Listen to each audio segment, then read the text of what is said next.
আসসালামু আলাইকুম সবাইকে। বাধ্য ভালোবাসা গল্পের ৮ নাম্বার পার্ট। তো বেশি কথা না বলে চলুন গল্প শুরু করা যাক।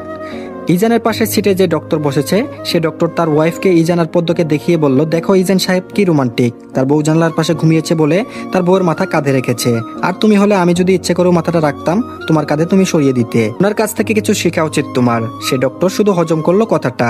ইজান শেখ এমন হবে বিয়ের পর সে জানতোই না। প্রায় 7 ঘন্টা জার্নির পর তারা সবাই সাজেকে এসে পৌঁছেছে।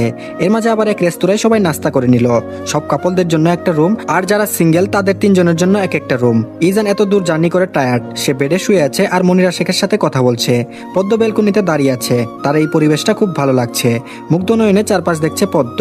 জায়গাটা এত বেশি সুন্দর যে সে জানতোই না। ইজান পদ্মকে ডাক দিল কারণ মনিরা শেখ পদ্মের সাথে কথা বলতে চাই। পদ্ম বসে বসে মনিরা শেখের সাথে কথা বলছে, আর ইজান এই ফাঁকে ফ্রেশ হয়ে এসেছে। তারপর সবাই একসাথে যে হোটেলে উঠেছিল ওই হোটেলেই খেয়ে নিল। ইজান আর পদ্ম রুমে এসেছে মাত্র খাবার খেয়ে। সবাই সন্ধ্যায় ঘুরতে বের হবে কারণ সবাই টায়ার্ড, প্লাস দেরিও হয়ে গিয়েছে লাঞ্চ করতে করতে। ইজান রুমে এসে শুয়ে পড়লো। তারপর বলল, পদ্ম ঘুমাবে না? পদ্ম বলল, না ঘুম আসছে না।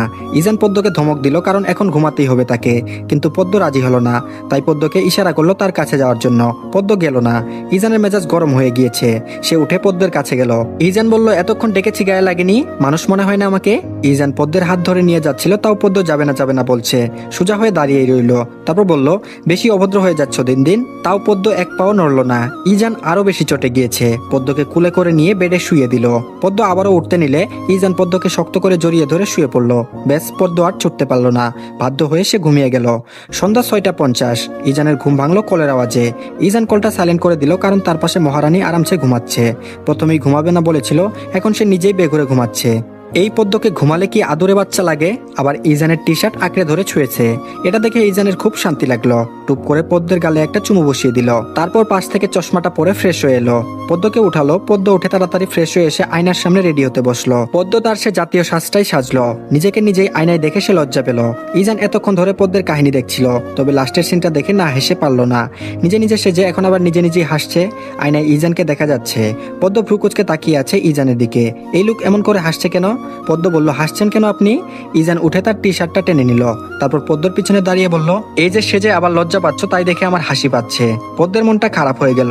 পদ্ম বলল, আমাকে কি ভালো লাগছে না? ইজান পদ্মের সামনে দাঁড়ালো। পদ্মের কোমর খুব হালকাভাবে জড়িয়ে ধরে বলল, পদ্মফুল সাজলেও সুন্দর আর না সাজলেও সুন্দর, তবে আজ অনেক সুন্দর লাগছে তোমাকে। পদ্ম হাসলো। ইজানের বুকে আঁকিবুকি করছে। তারপর বলল, ধন্যবাদ ডাক্তার সাহেব। ইজান পদ্মকে ছেড়ে দিল। অনেক লেট হয়ে গিয়েছে। রায়হান সাহেব বারবার কল দিচ্ছেন। ইজান তড়িঘড়ি করে পদ্মকে নিয়ে রুম থেকে বের হলো। সবাই একদম রেডি হয়ে আছে, শুধু তাদেরই দেরি হয়েছে। তাদের নিচে নামতে দেখে রায়হান সাহেব বললেন, আপনাদের এত দেরি হচ্ছিল কেন? ইজান বলল, ঘুম থেকে উঠতে দেরি হয়ে গিয়েছিল, চলুন আমরা এখন যাই। পাশ থেকে অন্য একটা ডাক্তার বলল, আরে বুঝেন না রায়হান আহমেদ, নতুন নতুন বিয়ে করেছে তাই দেরি হয়েছে, আশা করি আর বোঝাতে হবে না। কথাটা শুনে সবাই একদম হেসে দিল। আর এর মধ্যে পদ্মা লজ্জায় শেষ। কত বড় বড় মানুষজন আছেন, তাদের সামনে এসব কথা শোভা পায় না। যদিও সবাই ফ্রি একদম, তবে পদ্ম যে নতুন নতুন তাই হয়তো তার লজ্জা লাগছে। আর এদিকে সায়না রীতিমতো রাগে ফুঁসছে। এত আদিখ্যাত দেখানোর কি আছে? আজ ওই মেয়ের জায়গায় সে থাকতো, সেও হয়তো এসব লজ্জা পেত, কিন্তু এখন ইজানের পাশে অন্য কেউ দাঁড়িয়ে আছে। উফ, রাগ লাগছে ভীষণ। ইজান পদ্মের হাত ধরে হাঁটছে। ইজান এই সময়টা খুব এনজয় করে। আর পদ্ম সে তো সাজেক দেখায় ব্যস্ত। চারপাশে কি সুন্দর লাল নীল লাইট জ্বলছে। ইস, কি যে ভালো লাগছে। সবাই সবার মতো হাঁটছে। হঠাৎ এক পাগল পদ্মের সামনে পড়লো। পদ্ম পাগলকে দেখেই চিল্লিয়ে উঠলো। ইজান যদিও পদ্মকে তার পিছনে রেখেছে কারণ পাগলটা বারবার পদ্মকেই ধরতে চাচ্ছিল। শেষে ইজান একটা ধমক দিল পাগলটাকে। পাগলটা চলে গেল। ইজান পদ্মকে তার সামনে দাঁড় করালো। পদ্মের বাহুতে হাত রেখে বলল, এভাবে চিৎকার করা লাগে? পদ্ম ভয়ে ভয়ে বলছে, আমার ভীষণ ভয় লেগেছিল।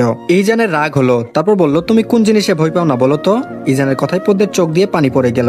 এমনিতেও সে ভয় পেয়েছে, তার উপর আবার ইজান এমন ভাবে রেগে কথা বলছে। পদ্ম তার দু বাহু থেকে ইজানের হাত সরিয়ে দিল। তারপর বলল, পচা লোক একদম। ইজান বলল, আবার অভিমানও হয়েছে দেখি। আচ্ছা থাক, আর বকা দিব না আমার এই পিচ্চি বউকে। পদ্ম মুখ ফিরিয়ে নিল। তারপর বলল, কথা বলবো না আপনার সাথে। ইজান হাসলো। দিনে কতবার যে এই মেয়ে রাগ করে বলার বাহিরে। আচ্ছা বলতে হবে না, এখন চলো। আবারও তারা হাঁটতে শুরু করলো। ইজান আর পদ্ম এখন একটা চায়ের দোকানে এসেছে। তারা দুজন চা খাচ্ছে। সেই সময় চা আর বাহিরে হালকা প্রকৃতির বাতাস, ইস কি যে ভালো লাগছে। ইজান পদ্মকে নিয়ে আবার হোটেলের ওইদিকে এসেছে। সবাই চেয়ারে বসে আড্ডা দিচ্ছে। ইজান পদ্মকে নিয়ে ওখানেই গেল। মেবি সবাই গানের কলি খেলছে। ইজান একটা চেয়ারে বসার পর পদ্ম ইজানের পাশের চেয়ারে বসতে যাবে, তখন সায়ানা বসে গেল। ইজানের মেজাজ খুব খারাপ হয়ে গেল। সে উঠে পদ্মকে নিয়ে অন্য কোথাও বসলো। সবাই গান গেয়েছে একটা একটা করে। যেহেতু ইজান গান পারে না, তাই পদ্মকে গান গাইতেই হবে। পদ্ম দ্বিধায় পড়ে গেল। পদ্ম ইজানের দিকে তাকাতেই ইজান চোখ দিয়ে ইশারা করলো গান গাওয়ার জন্য। অতঃপর পদ্ম গান শুরু করলো। এই গানটা তার বান্ধবীর ফোনে শুনেছিল, তখন থেকে শিখে গিয়েছে। তারপর পদ্ম আমার আপন হারা প্রাণ আমার বাঁধন ছেঁড়া প্রাণ গানটি গাইলো। তার গান শুনে সবাই তো রীতিমতো অবাক। পদ্ম গান গাইছে আর ইজান অবাক হয়ে তাকিয়ে আছে পদ্মর দিকে। এই মেয়ে এত ভালো গান জানে, ইজানকে তো কখনো শোনায়নি। কি সুন্দর কণ্ঠ। পদ্মের গান শেষে সবাই হাতে তালি দেওয়া শুরু করলো। ইজানও হাতে তালি দিল। সবাই পদ্মকে বলছে গানটা খুব সুন্দর হয়েছে। আর পদ্ম হেসে হেসে ধন্যবাদ জানাচ্ছে সবাইকে। তারপর রাতের খাবার খেয়ে ইজান পদ্মকে নিয়ে রুমে এসেছে। পদ্ম বেলকনিতে যাবে, তখন ওই ইজান পদ্মের হাত টেনে ধরলো। ইজান বলল, এত সুন্দর গান গাইতে পারো, কই আমাকে তো আগে কখনো শোনাওনি। পদ্ম বলল, সুন্দর হয়েছে বুঝি? ইজান বলল, খুব। পদ্ম বলল, আপনি তো কখনো শুনতে চাননি বা বলেনও নি। ইজান বলল, তাই বলে কি তুমি গাইবে না কখনো? আমি কি জানতাম আমার বউ গান গাইতে পারে? পদ্ম ইজানের হাত ছেড়ে দিল। তারপর বলল, এখন এটা কার দোষ? ইজান বলল, তোমার দোষ। পদ্ম বলল, চলুন বেলকনিতে যাই। পদ্ম ইজানের হাত ধরে বেলকনিতে নিয়ে গেল। রাতের সাজেকও খুব সুন্দর। পদ্ম ইচ্ছে করে বক বক করছে আর ইজান শুনছে। বেলকনিতে চেয়ার আর টেবিলের ব্যবস্থা আছে। ইজান চেয়ারে বসে আছে আর পদ্ম দাঁড়িয়ে বক বক করছে। এক পর্যায়ে ইজান বেশ বোরিং হয়ে ফোনটা হাতে নিয়েছে। ফেসবুক স্ক্রল করছে আপাতত। পদ্ম ভাবছে ইজান হয়তো তার কথা শুনছে, তাই সে তার মতো কথা বলতেই থাকলো। সে তো আর জানে না ইজান ফোন টিপছে। পদ্ম একসময় কথা বলতে বলতে টায়ার্ড হয়ে গেল। পিছনে ফিরে দেখলো ইজান ফোন টিপছে তার মনে। এতক্ষণ ইজান তার কথা শুনছিল না। পদ্ম রেগে গিয়েছে। রাগে ইজানের হাত থেকে মোবাইলটা নিয়ে নিল। ইজান অবাক হয়ে তাকিয়ে রইল। তারপর বলল, আমি এতক্ষণ কথা বলছিলাম আর আপনি মোবাইল দেখছিলেন? ইজান বিব্রত বোধ করলো। তারপর বলল, সরি পদ্ম। পদ্ম বলল, এত মোবাইলে কি দেখেন? কোন সুন্দরী ছবি দেখেন আপনি? ইজান আরো বেশি অবাক হলো। এই পদ্ম কি বলছে, সব পাগল হয়ে গেল নাকি? ইজান বলল, আমি কারো ছবি দেখছিলাম না। পদ্ম রেগে গিয়েছে। ইজান পদ্মের রাগ ভাঙানোর জন্য তার কুলে পদ্মকে বসিয়ে দিল। তারপর বলল, বেশি রাগ করা শরীরের জন্য ক্ষতিকর। আর আমি কেন আমার বউয়ের কোনো ক্ষতি হোক সেটা চাইবো বলো? পদ্ম বলল, আমি যে এতগুলো কথা বলছিলাম সেগুলো। পদ্ম গলাটা ফুটকা মাছের মতো করে রাখলো। ইজান পদ্মকে আরো ডিপলি জড়িয়ে ধরলো। অবশেষে চোখ বন্ধ করেছে পদ্ম। ইজান বলল, পদ্ম, আজ আমাদের বিয়ের 1 মাস পূর্ণ হলো। পদ্মের চোখ চকচক করছে, যেন এই লোকের সাথে তার কত বছরের সম্পর্ক। মনেই হচ্ছে না তাদের বিয়ের 1 মাস হয়েছে। পদ্ম বলল, আমার মনেই ছিল না। ইজান বাহিরের দিকে তাকিয়ে বলল, এগুলো মনে থাকবে কি করে? পদ্ম টুপ করে ইজানের কপালে তার ওষ্ঠ ছুঁয়ে দিল। তারপর পদ্ম বলল, আমার পক্ষ থেকে আপনার জন্য 1 আকাশ পরিমাণ ভালোবাসা ডাক্তার সাহেব। ভালোবাসি আপনাকে। সকাল 9টা। সবাই একসাথে নাস্তা করছে আর আড্ডা দিচ্ছে। সাজেকের দ্বিতীয় দিন আজ। সবার মতামত ঠিক করেছে আজ একটা জায়গায় ঘুরতে যাবে। সবাই তারা একসাথে কথা বলছে, শুধু পদ্ম আর সায়না চুপ করে আছে। পদ্ম তো এমনিতেই অপরিচিত লোকজনদের সাথে কমফোর্ট ফিল করে না, আবার সে কথা বলবে। তাই পদ্ম চুপচাপ করে খাচ্ছে। আর কিছুক্ষণ পর ইজানের দিকে আর চোখে তাকাচ্ছে। ইজান হাসলে তার সুন্দর সেই দাঁতটা দেখা যায়। উফ, কি সুন্দর লাগছে এই মানুষটাকে। পদ্ম মুচকি মুচকি হাসছে। এই জিনিসটা সায়ানা বেশ খেয়াল করলো। তার যেন শরীরে আগুন জ্বলিয়ে দিল। পদ্মকে তার ভালো লাগছে না মোটেই। আবার কেমন করে ইজানের দিকে তাকিয়ে হাসছে। সায়ানা রাগে খুবই চোখ বন্ধ করে রেখেছে। ইজান হসপিটালের সিআই রাশেদুল ইসলামের পাশে চেয়ারে বসেছিল। তিনি ইজানকে ইশারা করলেন একটু ইজানের কানটা তার মুখের কাছে আনতে। গোপন কথা বলবেন। ইজানও তাই করলো। তারপর বলল, তোমার ম্যাডামের বয়স কত ইজান? ইজান ঢুক গিলল। একটু পানি খেয়ে গলাটা ভিজিয়ে নিল। রাশেদুল ইসলাম সন্দিহান দৃষ্টিতে তাকিয়ে আছে ইজানের দিকে। ইজান বলল, স্যার, ম্যাডামের বয়স 15 বছর। রাশেদুল ইসলামের চোখ বড় হয়ে আছে। ইজান এত বড় ছেলে হয়ে এত কম বয়সী মেয়েকে বিয়ে করেছে, কিন্তু কেন? তারপর বলল, তুমি এত বড় দামড়া ছেলে হয়ে এত কম বয়সী মেয়েকে বিয়ে করেছো কেন? তুমি তো শিক্ষিত ছেলে। শিক্ষিত হয়ে অশিক্ষিতের মতো কাজ করেছো। তোমার নামে তো বাল্য বিবাহের মামলা দেওয়া দরকার। হসপিটালের সব ডক্টরদের থেকে রাশেদুল ইসলাম ইজানকে অনেকটাই স্নেহ করেন। ইজানের প্রতি আলাদা একটা মায়া আছে বলতে গেলে। আবার নানা রকম কথাও বলে ইজানকে। ইজান সব খুলে বলল রাশেদুল ইসলামকে। রাশেদুল ইসলাম সবটা শুনে ইজানকে বলল, ওহ, তাহলে তো তোমার কোনো দোষ নেই। ইজান অসহায় চোখে মাথা নাড়ালো। রাশেদুল ইসলাম খেতে খেতে বলল, তোমার ম্যাডাম কিন্তু ভালোই সুন্দর আছে। ইজান পদ্মের দিকে তাকালো। পদ্ম নিঃশব্দে খাচ্ছে। ইজান পদ্মকে দেখে হেসে দিল।